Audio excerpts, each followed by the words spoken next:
Last year, I took the biggest decision in my entire life.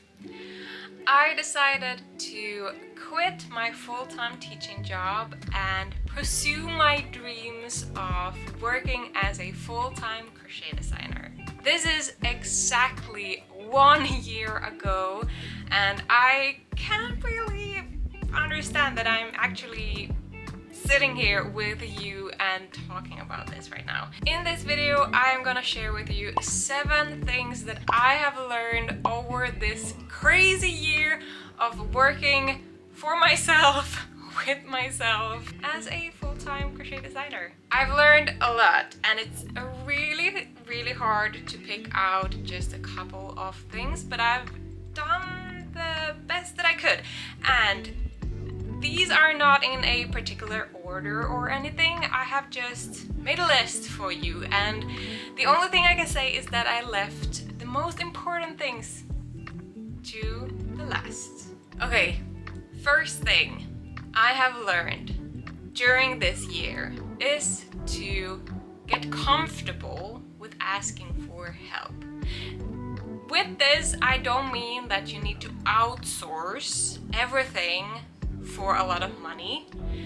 There is a lot of things, small tasks that you can ask your partner, your mom, your cousin, your siblings to help you with, or a friend. And yeah, it doesn't have to be expensive. It can be a small task, like testing your crochet pattern, for example, or maybe proofreading an email, or maybe taking a photo for Instagram. And another important thing, outsource to AI. It can help you a lot. I do my draft through a AI generator, for example, and also the descriptions for the listings. They get a little bit bulky. So you need to tweak the language to match your own, but it's so much easier to start with a text and deassemble that than starting with a blank page. The second thing that I have learned during this year is to find your own rhythm. This is something that I have been very cautious about because I have had a belief that you need to wake up early in the morning at 6 o'clock, have a yoga session, eat a breakfast, go for a walk, and all these things to be the perfect human being. But it's not the case. I'm one of those people that uses a lot of my energy to being creative, and I need so much sleep to recharge. So for me, sleeping in during the morning, that is my rhythm. And that is okay. It's okay to start your workday at 12 o'clock.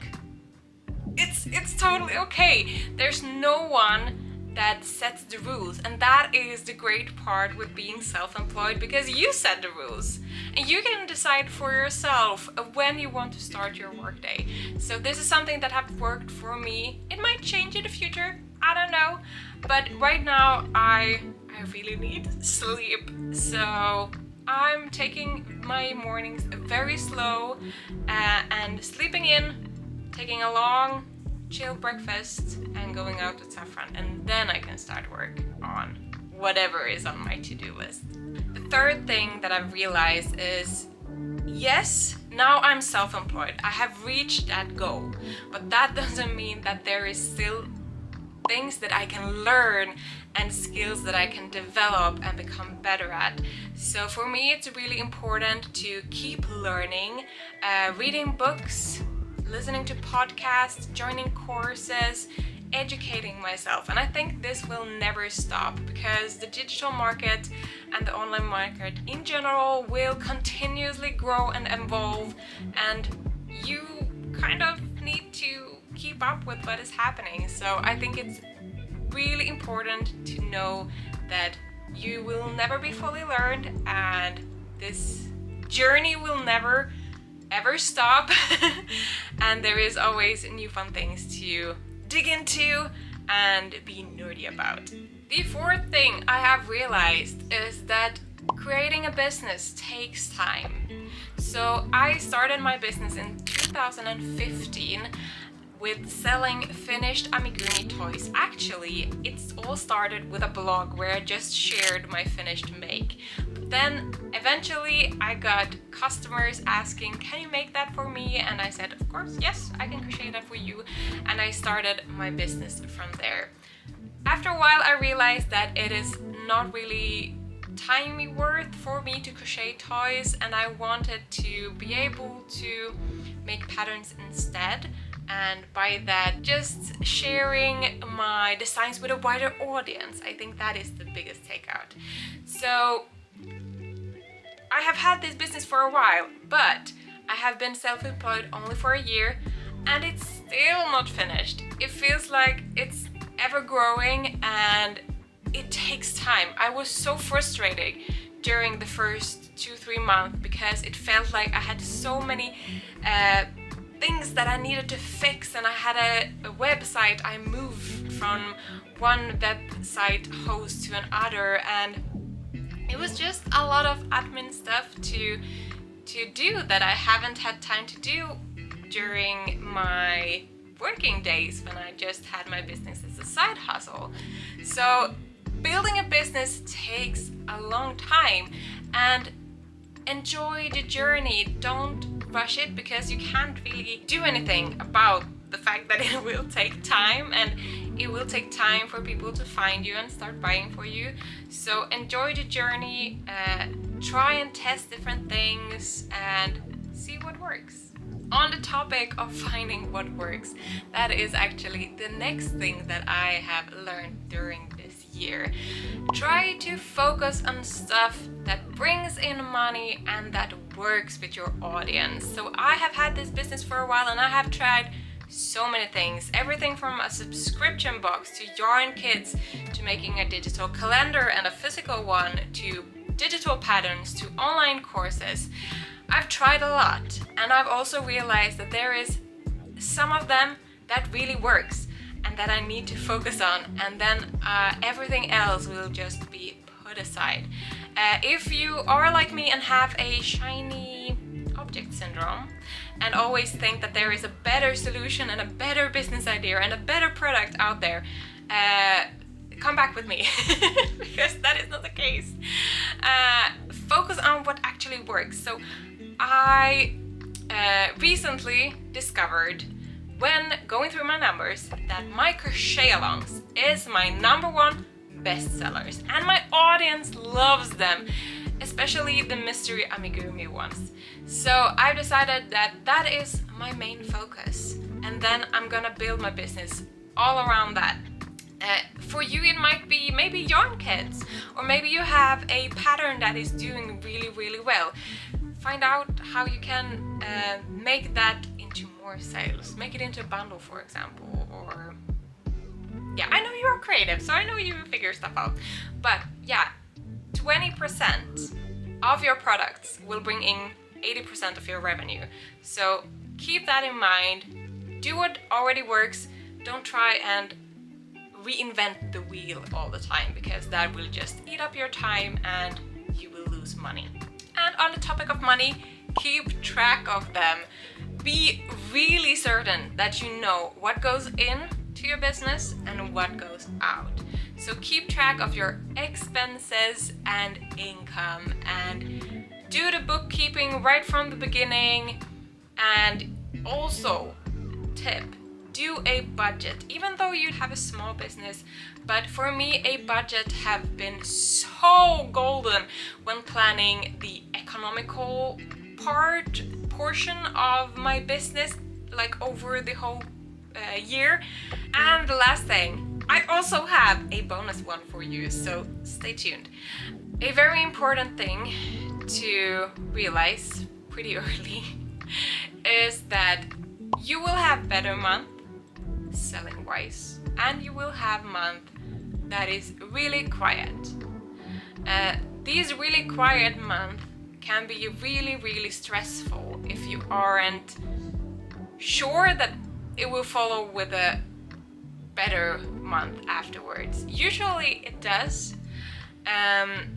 For me, it's really important to work on my mindset during these slower periods, and that a slower period often is just the beginning of a more rushed season. This summer has been very, very slow for me, but I know that the autumn and the Christmas season will bring it up again.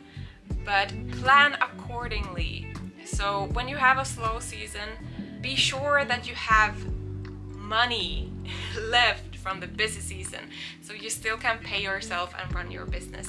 So don't get too excited when you have those really busy seasons and take out all the money that you have gained during that month. Save so that you can also have something for the lower seasons. And this is when the budget comes and becomes a really, really important and a really helpful tool for just keeping track of the whole economical year for your business.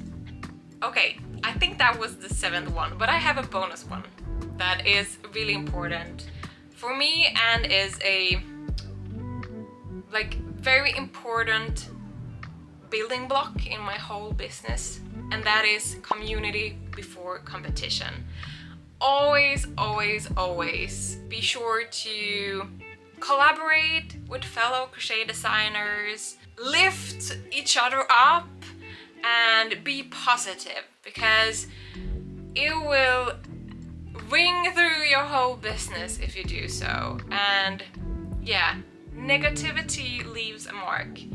And I also believe that it can harm your business a lot. So yeah, community and collaboration before competition. I'm so grateful that I have my business friend Sandra, who I talk with once a month, and also have a co-working group where we co-work once a week. And I highly recommend you to find your own hub of people to talk with, because being self-employed can be really, really lonely. And I think that is something that I miss the most from my previous work as a teacher, is my colleagues. So finding colleagues is a really important thing. I can really lift and cheer you up, even on those days when you feel really uninspired and just stuck on what to do. I felt like I've got a lot of helping hands from my fellow new colleagues that are also crochet designers and in the same niche as me.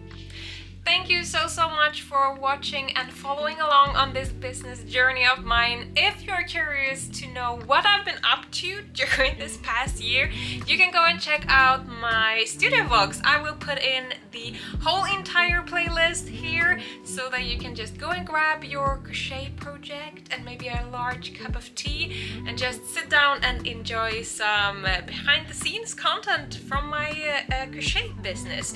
And I'd love to get your feedback about this. It's my new backdrop filming setup. What do you think? I spent way too many hours preparing this and reorganizing everything before starting to film this video, but I think it looks pretty cute. So yeah, let me know in the comments. Thank you so much for watching once again, and I'll see you in the next video. Bye!